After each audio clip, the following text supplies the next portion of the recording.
Hi అండి, అందరూ ఎలా ఉన్నారు? అందరికీ వైకుంఠ ఏకాదశి శుభాకాంక్షలండి. ఆ స్వామివారి ఆశీస్సులు అందరి మీద ఎల్లవేళలా ఉండాలని మనస్ఫూర్తిగా కోరుకుంటున్నాను. ఇంకా ఇవాల్టి వీడియో వచ్చేసి రొటీన్ వ్లాగ్ అండి. సో ఇవాల్టి వీడియోలో మా ఇంటి వంటలేంటి, అలాగే మా ఇంటి వాతావరణం ఎలా ఉంటుంది, అలాగే పెద్దలు చెప్పినటువంటి చిట్కా ఏంటి, అలాగే లేటుగా లేచిన లేటెస్ట్ వంటకాలతో ఇవాల్టి వీడియోలో మీ ముందుకు వచ్చానండి. సో ఈరోజు ఉదయం చాలా లేటుగా లేచానన్నమాట. మామూలుగా రోజు 5 గంటలకు 5:30కు అలా లేచేదాన్ని. ఈరోజు 7 గంటలకు లేచానండి. లేచేసరికి అత్తయ్య హాల్లో కూర్చొని శ్రీ చాగంటి కోటేశ్వరరావు గారి ప్రవచనాలు వింటూ ఉన్నారు. సరే ఈరోజు మా వారికి క్యారియర్ లేదు కదా, ఎలా చేద్దాము ఏంటి, మామూలుగానే ముందు రోజు ఆలోచన చేసుకుంటాను. కానీ షూట్ ఉన్న రోజు మాత్రం చాలా త్వరగా లేస్తానండి. ఇంకా ఫస్ట్ మనము అత్తయ్యకి రోజు వేడి నీళ్ళు ఇస్తున్నానండి. మోషన్కి సరిగ్గా రావట్లేదని చెప్పేసి ఒక చెంబెడు కొంచెం గోరువెచ్చని నీళ్ళు ఇస్తూ ఉన్నాను. అవి తాగిన తర్వాత చక్కగా మోషన్కి అయితే వస్తూ ఉంది. ఇంకా దీపం పెట్టాలి, అలాగే ఇంకా వంటగదంతా నైటే తుడిచిపెట్టుకుంటానండి. కానీ ఫ్రిడ్జ్ తీసినప్పుడు మాత్రం అన్నీ ఒకేసారి ఈరోజు ఏ వంటకాలు చేయాలి ఏంటి అని చెప్పేసి అన్నీ తీసి పెట్టుకొని ఒకేసారి ఇలా తీసుకొని వస్తాను వంటగదిలోకి. ఈరోజు వెన్న తయారు చేసుకోవాలి. అలాగే అత్తయ్యకి ఏంటంటే కొంచెం అలర్జీ వచ్చిందని చెప్పేసి ఎక్కువ శాతం కారం లేకుండా పెట్టమన్నారండి. కాబట్టి ఇడ్లీ పిండి 2 రోజులకు అలాగా పట్టి పెట్టుకున్నాను. ఇంకా ఆ తర్వాత టైల్స్కి చుట్టూరు ఏదైనా కూడా ఆయిల్ అన్నీ చెడతాయని చెప్పేసి ముందే ఇలాగా కొలిన్ బాటిల్లో మామూలుగా ఒక లిక్విడ్ తయారు చేసి పెట్టుకున్నానండి. అది స్ప్రే చేసి పెట్టేస్తాను. వంట అయిపోయిన తర్వాత నీట్గా తుడిచేసుకోవచ్చు. సరే ఫస్ట్ అయితే పాలు పెట్టేశాను. ఆ తర్వాత మాకు 7 గంటలకి మున్సిపల్ వాటర్ వస్తాయండి. కాబట్టి ఒక దిక్కు మోటార్ వేసేస్తాను. అలాగే కాఫీ చేయటానికి కూడా మోటార్ నీళ్ళే వాడుకుంటానండి. మినరల్ వాటర్ పెడితే పగిలిపోతాయని చెప్పేసి అలాగా చేస్తూ ఉంటాను. సో ఈరోజు దాల్ తడక చేస్తూ ఉన్నాను. ఫస్ట్ అయితే పెసరపప్పు 1/2 కప్పు తీసుకున్నాను. అలాగే 1 కప్పు కందిపప్పు తీసుకున్నాను. సో 1.5 కప్పు ఇలాగా దూరగా వేయించుకుంటూ ఉన్నానండి. ఇది మనం సిమ్లో పెట్టుకొని వేయించుకుంటేనే బాగుంటుంది అని చెప్పేసి ఒక పక్క కాఫీ పెట్టేశాను. కాఫీ రెడీ చేసేసాను. అత్తయ్యకి ఇవ్వటానికైతే వెళ్ళాను. కానీ అత్తయ్య ఏమన్నారంటే ఇంకా కొంచెం సేపు ఆగమ్మా అని చెప్పారు. సరే అని చెప్పి మళ్ళీ వంటగదిలోకి తీసుకొని వచ్చానండి. ఇంకా ఆ తర్వాత పాలు తోడేయటానికి అని చెప్పేసి ఒక గిన్నెలోకి పాలు అయితే ఉంచుకున్నాను. ఇంకా ఆ తర్వాత మంచిగా ఇవన్నీ బాగా వేగిపోయినాయి. సో వాటిని 2-3 సార్లు బాగా కడిగి 1కి 2 చొప్పున 1.5 కాబట్టి 3 కప్పుల నీళ్లు పోసేసాను. అందులో కాస్త పసుపు అలాగే నెయ్యి వాటితో పాటుగా ఒక గరిటె కూడా పెట్టేశానండి. సో ఇంక ఇప్పుడైతే స్టవ్ మీద పెట్టేస్తూ ఉన్నాను. ఈ స్పూను పెట్టడం మాత్రం మనకు చాలా బాగా యూజ్ అండి. పొంగేటప్పుడు కొంచెం పొంగనీయదన్నమాట. ఇంకా ఇక్కడ చూడండి అసలు నీళ్లు మాత్రం వస్తూ ఉంటాయి కదా, మనము ఇది పెద్ద పని అండి. ఉదయం పూట ఆఫ్ చేయడం, ఆన్ చేయడం, వాల్ మార్చుకోవడం కదా. నాకైతే చక్కగా ఇక్కడ కనపడుతుంది కాబట్టి పని చేసుకుంటూ చూస్తూ ఉంటాను. మీరు కూడా అంతే కదండి. ఇంకా ఆ తర్వాత మన కోసం మనం కూడా 1 గంటన్నా కేటాయించుకోవాలి అని చెప్పేసి యోగా క్లాసెస్లో జాయిన్ అయ్యానండి. చక్కగా చాలా బాగా చెప్తారనమాట యోగా వసంత గారు. నేను ఈ నడుమ రోజు చేస్తూ ఉన్నాను. ఒక్కరోజు చేయకపోయినా కూడా ఏదో పోగొట్టుకున్నట్టుగా అనిపిస్తుంది అని చెప్పేసి చక్కగా ఒక 1 అవర్ అయితే చేస్తూ ఉన్నాను.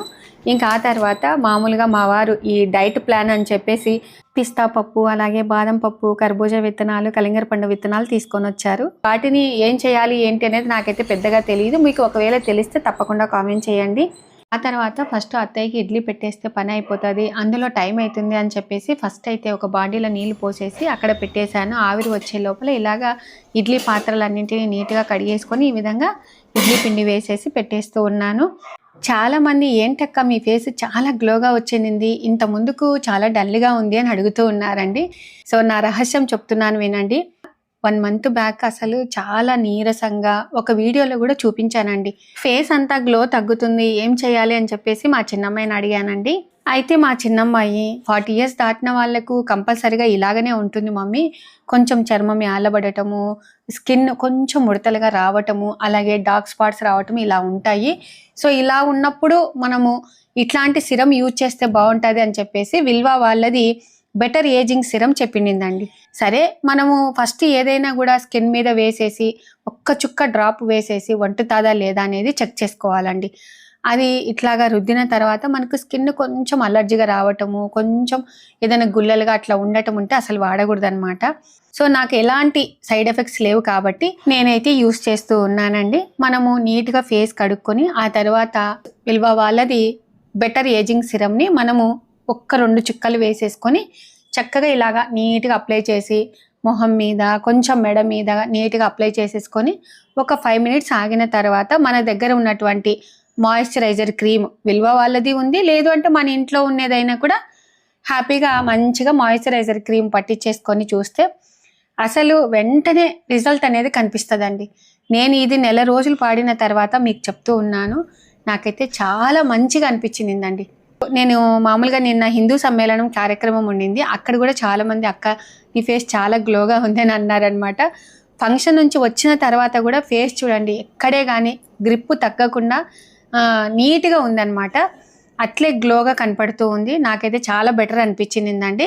అలాగే మళ్ళీ ఉదయం మనకు రోజు 2 పూటలా పట్టించుకోవాలన్నమాట, ఉదయము రాత్రి. చక్కగా ఇలాంటి మసాజ్ అండి, మనము గడ్డం కింద చేతులతో ఇలాగా అనటము, పట్టించుకునేటప్పుడు చర్మం ఇలాగ పైకి అనుకోవటము, అలాగే ఈ చేతితో ఇట్లాగా అనటము, ఇలా చేయటం వల్ల మనకు చర్మం కూడా ఏలబడదండి. ఇట్లాగా మనం జస్ట్ మసాజ్ లాగా అనుకుంటే సరిపోతుంది అనమాట. సో నేనైతే ఒక 1 మంత్ నుంచి వాడుతున్నాను కాబట్టి నాకు మంచిగా అనిపించింది కాబట్టి ఈ ప్రోడక్ట్ని మీకు షేర్ చేయాలనుకుంటున్నాను. ఒకవేళ మీకు ఈ ప్రోడక్ట్ కావాలి అనుకుంటే డిస్క్రిప్షన్లో లింక్ ఇస్తాను. అలాగే సఖీ 20 అనే కూపన్ని వాడితే ఎక్స్ట్రా 20% అనేది ఆఫర్ వస్తుందండి. మెయిన్గా మనకు ముఖ చర్మము గట్టిగా ఆరోగ్యంగా ఉండేందుకు, ముడతలు రాకుండా ఉండేందుకు సహాయపడుతుంది అనమాట. అసలు మీరు రిజల్ట్ చూస్తారండి. నాకు ఇంత ముందుకు నెల కిందట నా ఫేస్ ఎలా ఉంది ఏంటి, తర్వాత ఫేస్ ఎలా ఉంది ఏంటి అనేది బిఫోర్ ఆఫ్టర్ కూడా చూపిస్తూ ఉన్నాను, చక్కగా చూసేయండి.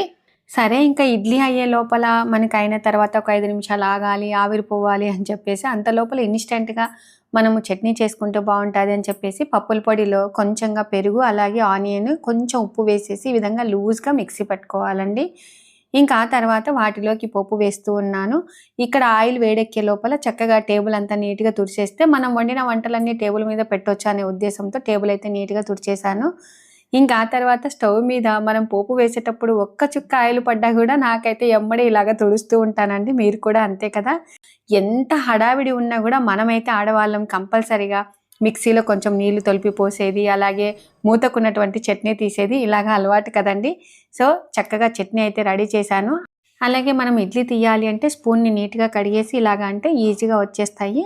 సో ఇడ్లీలు అయితే సూపర్గా వచ్చాయన్నమాట. ఇంకా ఆ తర్వాత స్టవ్ మీద పెన్నం పెట్టేసి ఒక్క చుక్క ఆయిల్ వేసేసి టిష్యూ పేపర్ తనేసి పొగలు వచ్చేంత వరకు ఆగాలండి. ఆ తర్వాత దోశలు వేస్తే ఫట్ఫట్న లేస్తాయన్నమాట.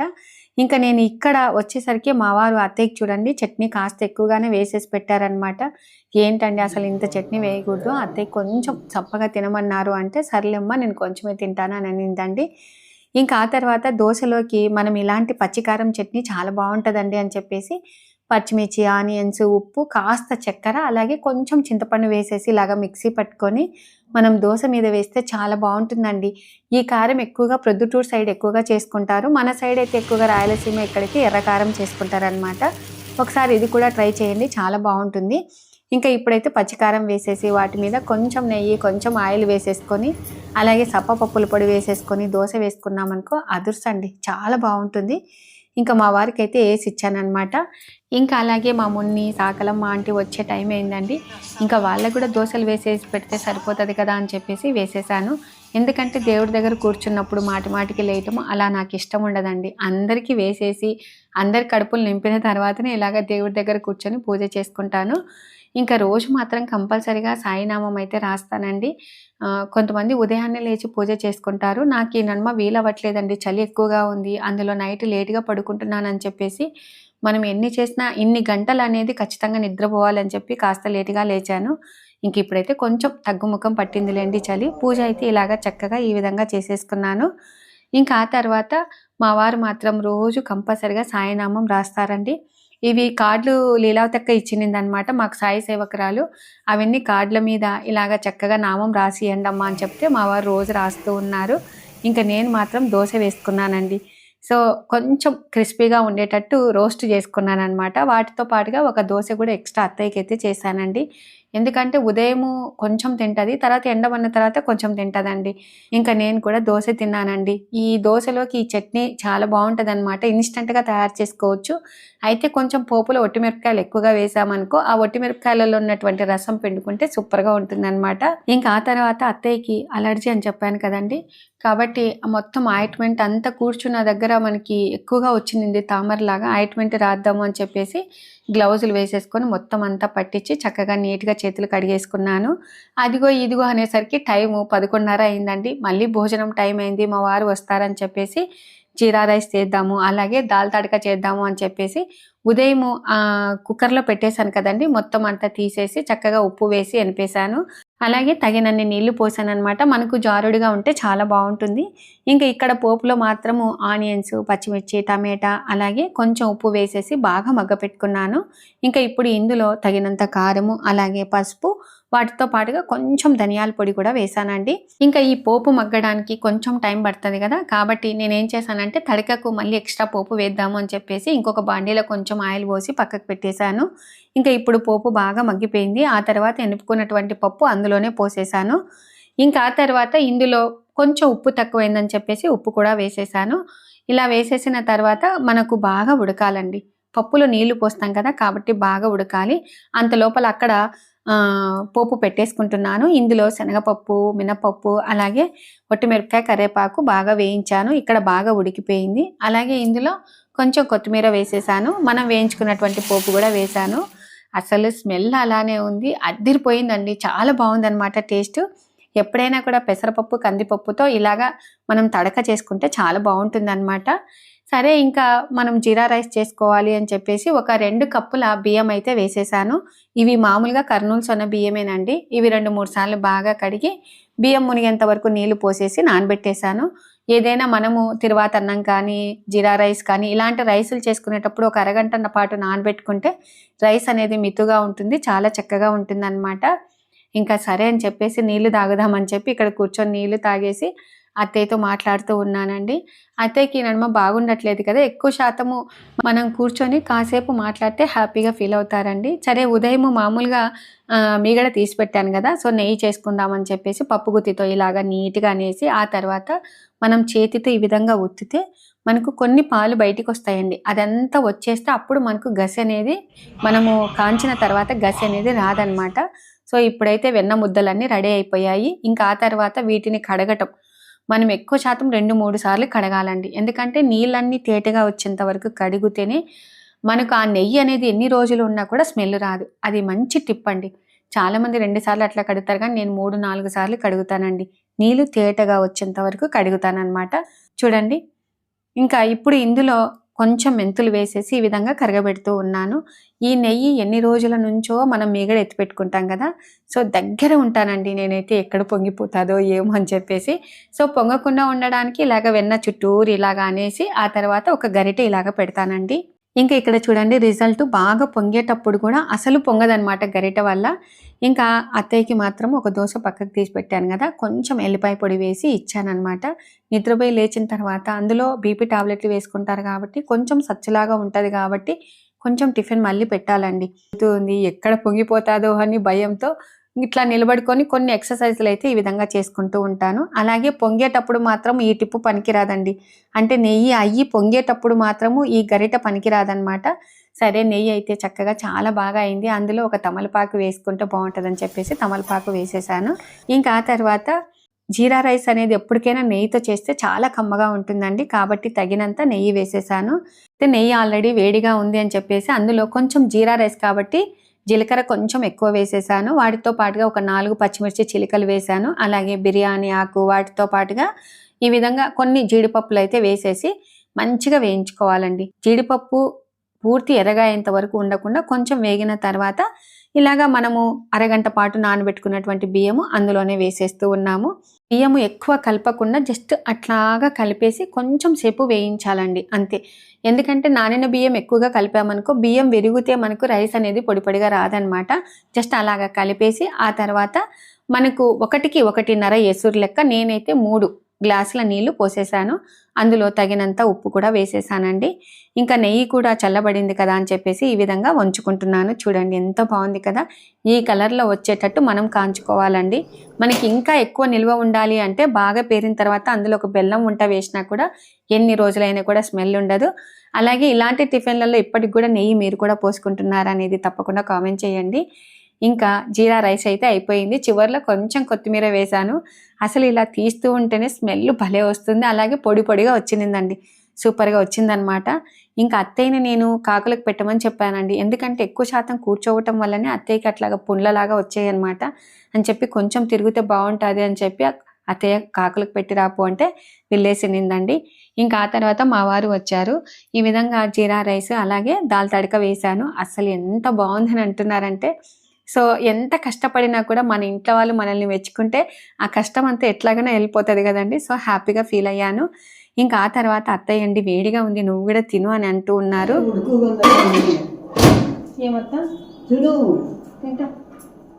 అంటే పెద్దవాళ్ళు కలిపి పెట్టిన తిను అని చెప్పిన చాలా సంతోషం కదా.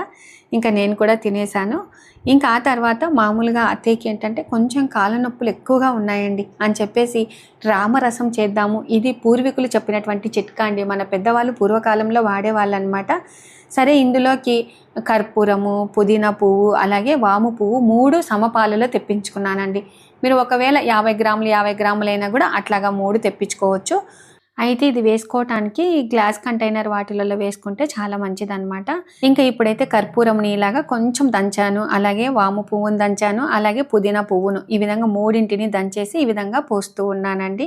మెయిన్గా మనకి ఏంటంటే పుదీనా పువ్వు అనేది ఇది చల్లదనానికి కానీ, జలుబుకి కానీ, దగ్గుకు కానీ, ఏదైనా మనకు జీర్ణ సమస్యలు ఉంటే కూడా చాలా బాగా ఉపయోగపడుతుంది. ఇది కొంచెం స్ఫటికం లాగానే ఉంటుందండి. ఇంకా వాము పువ్వు మాత్రం మామూలుగా అజీర్ణమైన, గ్యాస్ వచ్చిన, అలాగే దగ్గు ఇలాంటి వాటికి ఉపయోగపడుతుంది. ఇంకా కర్పూరం మీకు అందరికీ తెలుసు కదండి. పూజలలో, వంటలలో, ఆయుర్వేదికములలో, అలాగే ఔషధాలలో తలనొప్పి కానీ, జలుబు కానీ, దగ్గు కానీ, కీళ్ళ నొప్పులు కానీ, చర్మ సమస్యలు కానీ ఇలాంటి వాటికి అన్నిటికీ కర్పూరం ఉపయోగిస్తాం కదా.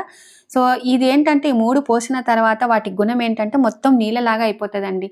సరే స్పూన్తో కలియబెట్టాను కదా అని చెప్పేసి జస్ట్ కొంచెం అది ఇట్లాగా మనం చేతితో అనుకొని కొంచెం వాసన చూసినా కూడా అంత రిలీఫ్ అండి. ఇంకా అలాగే తలనొప్పికి కూడా మెయిన్గా ఏంటంటే జస్ట్ ఒక డ్రాప్ తీసుకొని ఇట్లాగా కణతల దగ్గర పెడితే గాన అంత రిలీఫ్ వస్తుందండి. ఏ జెండు బామ్ సీసాలు కూడా పనికిరాదండి. అసలు ఇది పట్టిస్తూ ఉంటేనే ఇల్లంతా పరిమళంగా మంచి సువాసనతో వెదజల్లుతూ ఉంటుందన్నమాట. అప్పట్లో పెద్దవాళ్ళు వాడేవాళ్ళండి. ఇవి 3 వేసేసిన తర్వాత మనకు మూత అనేది గాజు సీసాలకి మూత గట్టిగా ఫిట్ చేయాలండి. ఇంకా ఇప్పుడైతే అత్తయ్యకి మోకాల నొప్పులు ఎక్కువగా ఉన్నాయని చెప్పేసి మనకు జాయింట్ ఎక్కడైతే నొప్పులు ఉన్నాయో అక్కడ మాత్రమే జస్ట్ అట్లాగా పట్టించి మనము వేడి నీళ్ళల్లో ఈ విధంగా టవల్ని కానీ ఒక క్లాత్ని కానీ పిండేసి ఇలాగ కాపడం పెడితే చాలా రిలీఫ్ అండి. అత్తయ్య ఇది చాలా బాగుంది అని చెప్పేసి అని అంటూ ఉంది. అలాగే ఉదయం ఒకవేళ మనకు సూర్యుడి ముందర కూర్చుంటాం కదా, అలాంటప్పుడు కూడా పట్టించుకొని ఇలాగ కూర్చున్నామనుకో అసలు బాగా గుంజినట్టుగా చాలా రిలీఫ్ అండి. తప్పకుండా ట్రై చేయండి. ఇది నేను చాలా రోజుల నుంచి వాడుతూ ఉన్నాను. మామూలుగా ఇంతకుముందు ఆవ నూనెలో కర్పూరం వేసేది కూడా చూపించాను. ఇది కూడా మా బంధువులు సజెషన్ చేశారండి, కాబట్టి ఇది కూడా ట్రై చేశాను. ఇంకా అత్తయ్యకి చెప్తూ ఉన్నాను, ఇట్లా స్మెల్ భలే ఉంది అంటే అవును ఇది చాలా తక్కువగా వాడాలి అత్తయ్య అని చెప్తూ ఉన్నాను. ఇంకా ఆ తర్వాత అత్తయ్య వాళ్ళ చెల్లెలి కూతురు వచ్చిందనమాట మా కిట్టక్క. ఏమక్క మీ పెద్దమ్మని చూడడానికి వచ్చినావా? అదే కదా. ఏం పంపించింది అక్క వాళ్ళ చెల్లెలు? వాళ్ళ చెల్లెలు కందిబుడ్డలు పంపించింది అమ్మ. అదే కదా.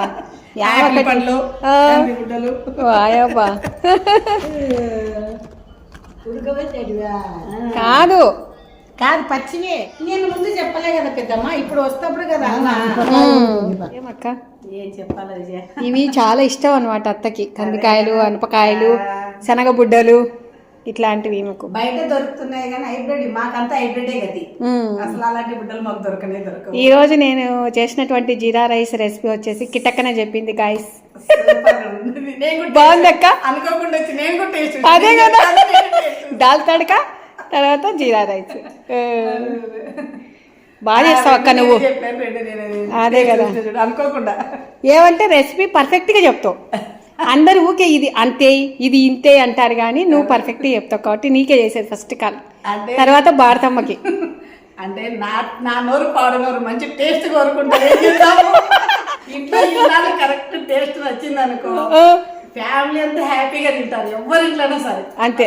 లేడీస్ ఫుడ్ పిచ్చి ఉండాలి, టేస్ట్ గా తినాలి, తినాలి అని ఎప్పుడు ఏ ఇంట్లో అయితే ఆడవాళ్ళకు ఉంటుందో ఆ ఇంట్లో అందరు మిగతా వాళ్ళంతా ప్రశాంతంగా తింటున్నారు. అది నా కాన్సెప్ట్. కరెక్ట్ అక్క, అది మాత్రం మనకు ఆలోచనలు అంటే మంచిగా చేసి పెట్టాలి, ఇంట్రెస్ట్ ఉండాలి. లేడీస్ తిండిపోతులు అనుకోకూడదు ఇక్కడ, అవును. వాళ్ళు టేస్ట్ పిచ్చర్లు అనుకోవాలా. అంతే అంతే. మా అత్త కూడా బాగా చేస్తాను కదా. ఏం చేస్తున్నావు అక్క? నువ్వు ఎప్పుడైనా వస్తున్నావా? ఓకే వస్తేనా మా పెద్దమ్మ ఉప్మా ఎక్కువ చేస్తుండే, కారం ఉప్మా లడ్లు మాత్రం ఎప్పుడు స్టాక్, కర్జికాయ లడ్లు. ఎందుకంటే ఆమె దుర్వేసుకోవాలని ఎప్పుడు నన్ను పిలుస్తుండే. నా టెన్త్ అయితేనే కదా పెళ్ళయింది, ఆ మధ్య గ్యాప్ లోనే రమ్మంటుండ్రి, నేను వచ్చి ఉంటుండే, వచ్చి రాని అన్నం వండి కదేంటి గుర్తుందా. యోగిమల్లవరం పోతే మా యొక్క భర్తకే ఆడింది, మా భర్తకే ఆడింది ఫోన్లు పొద్దునూకులు. నేను చెప్పిన వాళ్ళు పొద్దునూకులు చేస్తే నిద్ర పోతుంటారు జర్నీలో అంటే, మా యొక్క మా ఇష్టం, నువ్వేం బో చెప్తావు అంటాడు. అట్ట అనమాట అయినా అది. ఇంకా అక్కకి కూడా జీరా రైస్ దాల్ తడక చాలా బాగా నచ్చింది అనమాట. నేను చాలా హ్యాపీగా ఫీల్ అయ్యానండి. ఎందుకంటే వంట వచ్చిన వాళ్ళు మనల్ని మెచ్చుకుంటే ఇంకా హ్యాపీగా ఫీల్ అవుతాం కదా. ఇంకా ఇప్పుడు అత్తయ్య కాళ్ళకి చక్కగా ముక్కుంటున్నారు. ఇంకా ఆ తర్వాత నేను అక్కకు మాత్రం పసుపు కుంకుమ ఇచ్చానండి. ఇందు నూరేళ్ళు ఆరోగ్యంతో ఐశ్వర్యంతో ఆనందంగా హ్యాపీగా ఉన్నామా. నువ్వు ఎంత హ్యాపీగా ఉంటే మా బిడ్డమంతా హ్యాపీగా ఉంటుంది. ఇంకా చిన్నత్తయ్య మాత్రము నిమ్మకాయ పచ్చడి పంపించమన్నారని చెప్పేసి నిమ్మకాయ పచ్చడి పెట్టేశాను. చాలా మందికి బాగా నచ్చిందండి.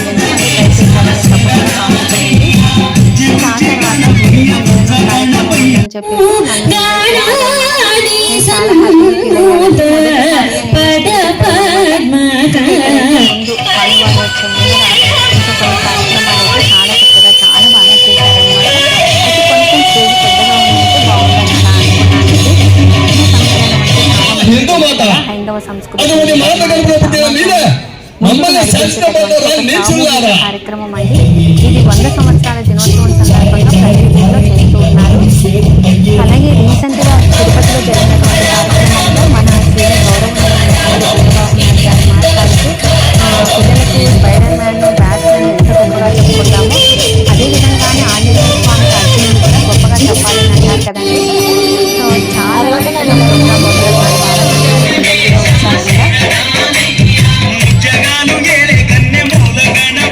కాలనీ కోదండ రామాలయం అధ్యక్షులు మరియు కమిటీ సభ్యులు. తర్వాత ఉన్నవారు మన ముఖ్య అతిథి శ్రీ శ్రీ శ్రీ శ్రీ శివానందగిరి మహారాజ్ గారు, ఓంకార ధ్యాన తపోవన ఆశ్రమము గడివేముల. తర్వాత మన ప్రధాన వక్త శ్రీ డాక్టర్ కాదర్పాదు ఉదయశంకర్ గారు, జాతీయ సాహిత్య పరిషత్ విభాగ్ సంయోజకులు. తర్వాత మన మహిళామూర్తి శ్రీ కొండూరు శ్రీదేవి గారు, ఈవిడ మన రిటైర్డ్ లెక్చరర్, తెలుగు లెక్చరరు మరియు పుస్తక రచయిత. తర్వాత శ్రీ మిన్నెల విజయలక్ష్మి గారు, ప్రముఖ యూట్యూబర్, సఖీ డైరీస్ పేరుతో ఈమె యూట్యూబ్ నడుపుతున్నారు.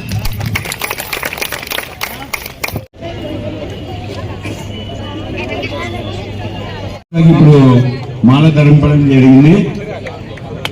భారత్ మాతా కీ, భారత్ మాతా కీ. మన ఎన్జిఓ కాలనీ రామాలయం ఈ కార్యక్రమం నిర్వహించడం మనకు చాలా సంతోషం. అసలు ప్రపంచానికి శ్రీకృష్ణ పరమాత్ముడు తల్లి ఎవరంటే ఎవరైనా చెప్తారా? యశోదమ్మే అంటారు. కాదు, తల్లి దేవకి వసుదేవులు. అమ్మ ఒడి బాగుండాలి, గుడి బాగుండాలి, బడి బాగుండాలి.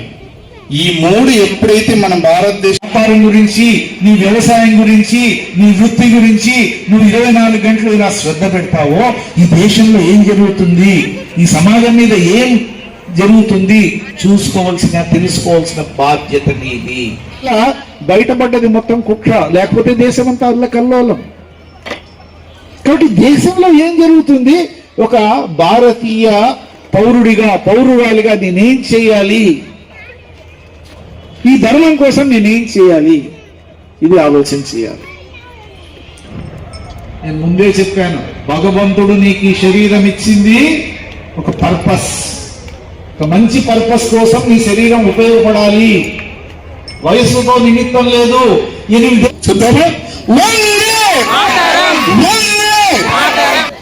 నాది జన్మభూమి కన్నా నాకమెక్కడుంది, పరలోకం ఎక్కడుంది. అపరేంద్రులు, గంధర్వులు, అచ్చరలు, ఎచ్చరలు వేడుకతో వలస వచ్చి విహరించే హిమశృంగం నాది జన్మభూమి కన్నా నాకమెక్కడ. సో అందరికీ నమస్కారం అండి.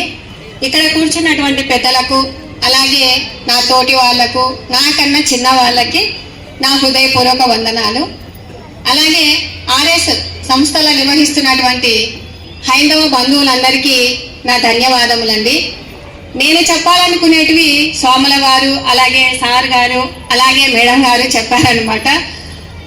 సో నేనైతే ఒక 2 మాటలు చెప్పాలనుకుంటున్నాను. స్వాముల వారు చిత్రలహరి అని చెప్పారు చూడండి. ఎంతమంది చిత్రలహరి పాటల కోసం ఎదురు చూశారు? చేతులు ఎత్తండి కదా. చిత్రలహరి పాటలు వస్తున్నాయి అంటే ఒక అర్ధగంట ముందు కూర్చునే వాళ్ళం. ఆ తర్వాత పాటలు అయిపోయిన తర్వాత పాటల గురించి ఒక అర్ధగంట చర్చించే వాళ్ళం. ఆ తర్వాత పెద్దలందరితో మాట్లాడుకునేవాళ్ళం. ఏంటమ్మా పిల్లలు ఏం చేస్తున్నారు, ఏం చదువుకుంటున్నారు, తర్వాత ఫర్దర్గా ఏం చదివేయాలనుకుంటున్నారు అనేది కంబైనింగ్ ఫ్యామిలీస్లలో ఉండేటివి. ఇప్పుడు చారి గారు చెప్పినట్టు నైతిక విలువలు, సాంస్కృతిక విలువలు, ప్రేమలు, బంధువులు, బాంధవ్యాల గురించి చెప్పాలండి. మనం ఇంట్లో ఏ విధంగా ఉంటామో అదే విధంగానే మన పిల్లలు నేర్చుకుంటారు. ఎక్కువగా ఒంటరి జీవితానికి అలవాటు పడిపోతున్నారు. వాళ్ళకి ఏం తెలుస్తాయి? ఒంటరిగా ఉన్న వాళ్ళ పిల్లలకి ఏం తెలియవండి. ఒక సెల్ నాలెడ్జ్ తప్ప ఏమీ లేదు. ఎవరైనా బంధువులు వస్తే సో అని చెప్పడమే తప్ప ఏమీ లేదు. కాబట్టి నా ఉద్దేశం ఏంటంటే ప్రతి ఒక్కరూ కంబైనింగ్ గా ఉండడానికే ప్రతి ఒక్కటి నేర్పించండి. మన కష్ట సుఖాలు మన పిల్లలతో చెప్పుకోవాలండి. అప్పుడే మన పిల్లలు తెలుసుకునేది. రూపాయి విలువ తెలియాలి. ప్రతి ఒక్క మహిళ, ప్రతి ఒక్కరూ సెల్లులతోనే టైం పాస్ చేస్తూ ఉన్నారు. మనకేం చేత కాదు, ఏదో భర్త సంపాదన మీదనే ఆధారపడాలి అని అనుకునే వాళ్ళు కూడా చాలా మంది ఉన్నారు. అలా కాకుండా ప్రతి ఒక్క మహిళలో ఒక శక్తి ఉంటుందండి. ఇది నాకు చేత కాదు, ఇది నాకు చేత కాదు అని అనుకునే వాళ్ళు చాలా మంది ఉన్నారు. కానీ మనలో ఏదో ఒక శక్తి ఉంటుంది, మనం అన్ని సాధించగలమండి. అవునంటారా కాదంటారా చెప్పండి కదా. కాబట్టి ఏదో ఒక పని మనం చెయ్యాలి. యుక్త వయసులో ఉన్నప్పుడే పని చెయ్యాలండి. వృద్ధాప్యం కోసమైనా మనం పని చేసుకోవాల్సిందే కదా. కాబట్టి ప్రతి ఒక్కరూ పిల్లలకి ప్రేమలు, బంధాలు, బాంధవ్యాలు నేర్పించండి. ఈ సదవకాశాన్ని ఇచ్చినటువంటి పెద్దలకు నా హృదయపూర్వక వందనాలండి. నిర్వహించుకోవడానికి ధన రూపేణ, వస్తు రూపేణ సహాయం చేసినటువంటి హిందూ బంధువులందరికీ హిందూ సమ్మేళన నిర్మాణ సమితి నుంచి ప్రత్యేక ధన్యవాదాలు తెలుపుతున్నాం. చూసారు కదండి. సో నేను స్పీచ్ ఎలా ఇచ్చాను, ఏంటి, ఏమైనా తప్పులు మాట్లాడానా అనేది తప్పకుండా కామెంట్ చేయండి. అలాగే అత్తయ్య వాళ్ళ పిన్నమ్మ కూతురు కూడా వచ్చారనమాట అత్తయ్యని చూడ్డానికి. అలాగే ఈరోజు నేను చేసినటువంటి సింపుల్గా దాల్ తడక అయితేనేమి, జీరా రైస్ అయితేనేమి, మా ఇంటి వాతావరణం ఎలా ఉంది, అలాగే అత్తయ్యకు చిట్కా రామరసం మీరు కూడా తప్పకుండా ట్రై చేయండి. అలాగే నేను వాడినటువంటి క్రీమ్ కూడా చాలా బాగా పనిచేస్తుంది. తప్పకుండా ట్రై చేయండి. ఇవాల్టి వీడియో మీకు నచ్చినట్లయితే లైక్ చేయండి, షేర్ చేయండి, సబ్స్క్రైబ్ చేయండి. Thank you for watching. Bye అండి. Have a nice day.